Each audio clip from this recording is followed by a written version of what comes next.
Quick episode recap. Sid thinks deeply about how to be more like an epic mob character, but his musings are broken when his annoying friend Skell comes knocking. His friend wants to get rich quick, and tries to convince Sid to help him look for Rose for the monetary reward. He really doesn't give a damn, but seeing his sister approaching from afar, he quickly agrees to his proposal and jumps out to escape. Sid wants to waste time until his sister has left, so he wanders around town. While walking, he comes upon a familiar piano melody and reminisces on his past. On Earth, he was forced to learn piano when he was young, but he comes to see it as something cool.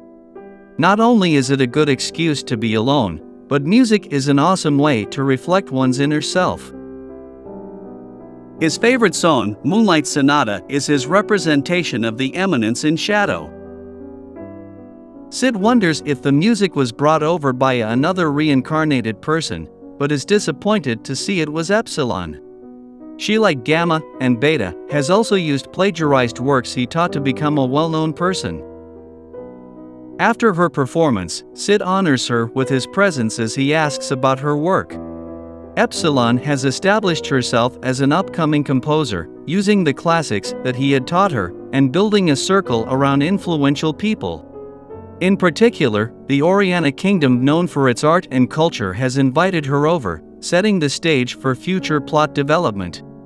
Sid then inquires about Rose's situation, and Epsilon answers that she only knows that she hid in the underground tunnels of the royal capital. As Sid exits, he notices a grand piano and schemes. Alexia compliments the information Beta had leaked to her about Perv Asshat working with the cult. They both head down a long set of stairs as they directly or indirectly insult the inaction of the Midgar King, while the Cult of Diablos runs havoc everywhere. Alexia also mentions Iris finds suspicion with how the Oriana King acted in her last meeting with him. They are heading down into the underground labyrinth in hopes of finding Rose. Or is it to dispose of Beta's body? She's probably tired of Alexia's antics by this point. As always, Alexia seems to have not planned much of anything, and charges recklessly into the maze without worry.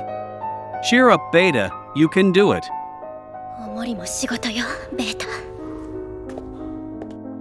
Somewhere in the tunnels, an exhausted Rose revisits the memory of when she met with her father. The moment he spoke, she knew something wasn't right. Probably the drool. Right? Everyone around her seems in on it too, with their suspicious smiles and half-covered faces. She attacked out of panic, but immediately fell into their plot and was forced to run away. Perv Asshat threatens to have her turn herself in before the Bushin festival, or else he will have the king kill one of the guests. She realizes that even if she kills him, he is likely but a pawn to the cult, and Rose wonders if she has to turn herself in to prevent a war. Feeling powerless, Rose recalls Sid, and her wish to openly marry him, and laments that her hopes will remain a dream. In the pits of her despair, Rose suddenly hears music in the distance. She recognizes it as Moonlight Sonata, and travels her way to find the source. She enters what seems to be some ancient ruins, and finds Shadow playing the piano with an aesthetically pleasing backdrop, lighting, and feathers.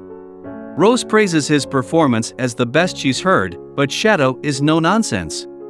He goes straight to the point, asking what she wishes to accomplish.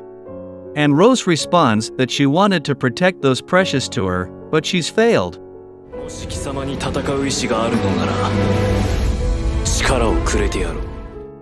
Shadow demands she not give up so easily.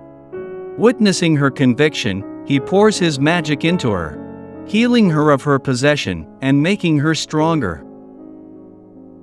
The cult catches up with her, but with her newfound strength, they are easily defeated. The burst of magic is sensed by Alexia, and the duo rush towards it to find Rose.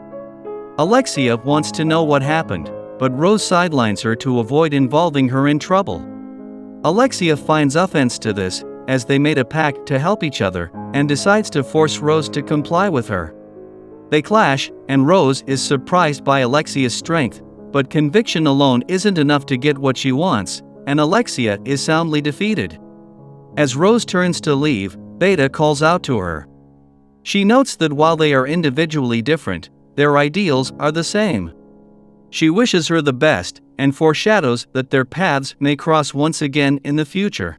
あなたの選択なのですか、シャドウ様。People remain confused how a grand piano disappeared in broad daylight. As Sid walks home, he is satisfied with his day, but the sister he tried to avoid was still waiting for him. All in a day's work.